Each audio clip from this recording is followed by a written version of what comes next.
Hello everybody, my name is Dradmus and welcome to my Outlaw Rogue Guide, Part 2, Talents. So in this video we are going to go over every single talent row of the Outlaw Rogue, and we're going to discuss which choices you'll make in both Rating and Mythic Plus. So let's get started off with the level 15 row, and here this is a pretty no-brainer decision. You're going to want to go with Quick Draw in almost all cases. It makes your pistol shot procs deal extra damage and make an extra combo point. And this also has synergy with the azerite trait Deadshot, which is a very good azerite trait if you've watched part 1 of this guide. And because of that, it's almost impossible to get away from this talent. Now in the second row, we have a bunch of different kind of movement utility options. Hit and Run is a movement speed increase of just 15% at all times. Retractable Hook makes your grappling hook go down to 30 seconds instead of 60 seconds on cooldown. But the one that I almost always go with, and the one that I encourage you to almost always go with, is Acrobatic Strikes. And this doesn't look like it does much. It says it increases the range of all your melee attacks by 3 yards, but this is actually very substantial. It does a couple of different things that are really good. First off, it just means that you can hit bosses from farther away than you normally would be able to, and that means that you can sometimes hit them when you otherwise wouldn't be able to. For instance, Trothak in Freehold, you can melee him outside of range of his Shark Tornado because that's a 10-yard circle around him, and this makes your range 11 yards, so that's obviously, the math works out there. It's a tight little band that you can stand in, but it does exist. And it does mean that like on any boss or trash pack where there's a bunch of area denied on the ground by some ground effect, you can often hit targets that you wouldn't otherwise be able to hit with Acrobatic Strikes talented. But the big thing that Acrobatic Strikes synergizes with in the Outlaw kit is Blade Flurry. Blade Flurry normally is an 8-yard circle around you where you're going to replicate your auto attacks and all of your melee abilities and all of your other abilities to targets within that circle. But when you have Acrobatic Strikes talented, that circle instead is an 11-yard circle around you. And that circle, even though it sounds like it's only a little bigger, it's actually twice as big in terms of area. So you're going to hit a bunch more targets with your Blade Flurry when you have this talented than if you don't have it talented. So I would almost always take this one. This third row of talents gives you a choice between Vigor, Deeper Strategem, and Marked for Death. Marked for Death you'll sometimes see doing well on some sims, but in the real world I would almost never use this unless I had a specific situation where I knew I would be able to use it on a target that was about to die very frequently over the course of the fight and just generate a bunch of extra combo points with the resetting ability of this talent. Deeper Strategem gives you an extra combo point and makes your finishers do more damage. And this one is actually quite good if you have traits, the Ace Up Your Sleeve azerite trait that we discussed last episode in part 1 of this guide. It synergizes very nicely with Deeper Strategem. So the way that this usually works is that if you have 2 copies of Ace Up Your Sleeve, Deeper Strategem might perform better for you than Vigor on single target. And if you have 3 copies of Ace Up Your Sleeve, it very likely will. Either way, you should simulate yourself to be sure. So the way to do that is just to go to raidbots.com and plug in your character there, and then just check both of these talents and see which one will do more damage for you on single target. In Mythic Plus, even with Ace Up Your Sleeve, I usually prefer to go with Vigor. And that's because Vigor increases the maximum energy that you have. And in Mythic Plus, there are often all these times where you regenerate fully to your energy cap between pulls. And because of that, this benefit of Vigor of increasing your maximum energy by 50, unlike on a single target boss fight where that doesn't really come up all that much, in Mythic Plus, that means that every single time you pull, you have 50 extra energy to use on that pull. And so I prefer this talent in Mythic Plus, even with Ace Up Your Sleeve. It's just a very good talent. This fourth talent row gives us the choice between Iron Stomach, Cheat Death, and Elusiveness. Iron Stomach is basically never picked here. It increases the healing you receive from Crimson Vial, Health Stones, and Health Potions, but it's usually eclipsed in terms of usefulness by Cheat Death and Elusiveness. Cheat Death is a passive that says if you would die once every 6 minutes, instead you don't. This is hugely useful. If this ever triggers for you, that is just so much value, and the talent is awesome if that happens. So most rogues will usually just pick this talent and forget about it, and that's a pretty good thing to do. You're not going to get in much trouble for taking Cheat Death. However, there are some situations where Elusiveness is useful.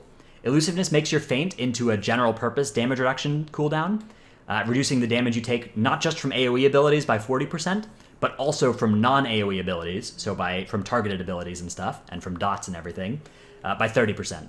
This is useful in some situations in Mythic Plus. I've used this ability in like King's Rest, Temple of Sethralus. In King's Rest, it's for abilities like Spit Gold and Severing Axe. In Temple of Sethralus, it's for like Galvanize on the third boss. And those are just useful when there's like high sustained damage that is predictable, and so you can feint before it happens to you.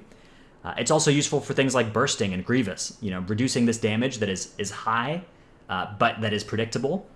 It can be very useful in those cases. However, if you're unsure on this row, if you're not if you're not an expert, like if you don't know for sure that you're going to be able to get good value from elusiveness, it's very good to just talent cheat death. Cheat death is going to do good things for you always, whereas elusiveness requires you to use feint. And if there's ever a spot where cheat death would have saved you and you don't have it talented, that's pretty bad. So you need to be careful of that. All right, now there is some controversy on the 6th talent tier. Outlaw is a spec that a lot of people enjoy, but some people really don't like the randomness component of Roll the Bones. And so they want to replace it with Slice and Dice, which removes the randomness completely. Unfortunately, in the current state of the game, this is not a viable thing to do. If you do this, you're just going to incinerate a bunch of your damage. You're basically going to make it like you're always rolling bad with Roll the Bones instead of just sometimes rolling bad. So don't do that. Instead, you should talent Alacrity. Alacrity is just a great talent. It makes your finishers give you a bunch of haste. And you can pretty much maintain this at 5 stacks for the entirety of a dungeon or the entirety of a raid fight. So this is a great talent. You should pick it. And don't get tricked by Slice and Dice. If you're tempted to play Slice and Dice, you're probably better off just playing another spec, honestly, rather than talenting that. Now, this final talent tier, the 7th row, has 3 good options on it. All 3 of these talents are good and useful in certain situations. The most useful in Mythic Plus that I've been talenting in almost all cases, even on Tyrannical weeks, even in King's Rest, even in Temple, is Dancing Steel. Dancing Steel makes your Blade Flurry last 15 seconds instead of 12 seconds, and increases its damage. And this is very good in Mythic Plus, particularly with Keep Your Wits About You. Those 3 extra seconds at the end of the Blade Flurry are going to be 3 seconds where you have full stacks of wits.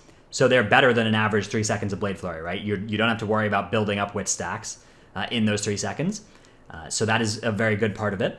But really the reason we take Dancing Steel in Mythic Plus is that Blade Flurry uptime is just such a limiting resource on you in Mythic Plus, and Dancing Steel dramatically reduces the amount of downtime that you have to have on your Blade Flurry. Basically, from in the space between one boss fight and the next boss fight, you want to have Blade Flurry up the whole time. You can't have Blade Flurry up the whole time, but increasing the duration of it by 3 seconds goes a long way to helping and to making it so that you're not starved on your Blade Flurry charges. So I have been picking Dancing Steel in Mythic Plus in all cases in this season, and I recommend that you do it as well. Blade Rush is something that people sometimes recommend for Tyrannical Mythic Plus, and I think that's usually a mistake. Last season with Infested, I could get behind this because it let you had time where you could regenerate your Blade Flurry charges, and this uptime issue that I was talking about was less of a thing because you were killing Kahunis, you were killing infested enemies. There were these like single target or 2 target moments where you could regenerate your charges. But nowadays it's basically all just one big chain pull between bosses, and because of that, I think Dancing Steel is the superior pick in Mythic Plus in all cases. However, Blade Rush is usually the pick you're going to go for in raid encounters. It's just a good talent on single target. Unlike Dancing Steel, it actually does something on single target. Dancing Steel doesn't do anything on single target, so that's, not great about the talent. But it's a sacrifice worth making for Mythic Plus, even in those tyrannical single target-y dungeons. So I still recommend it there. But Blade Rush for most raid encounters is usually what you're going to want to go with. Killing Spree sometimes has some utility. In like some 2 target situations, it'll be your best choice, but in practice, I would recommend usually taking Dancing Steel or Blade Rush, depending on the situation.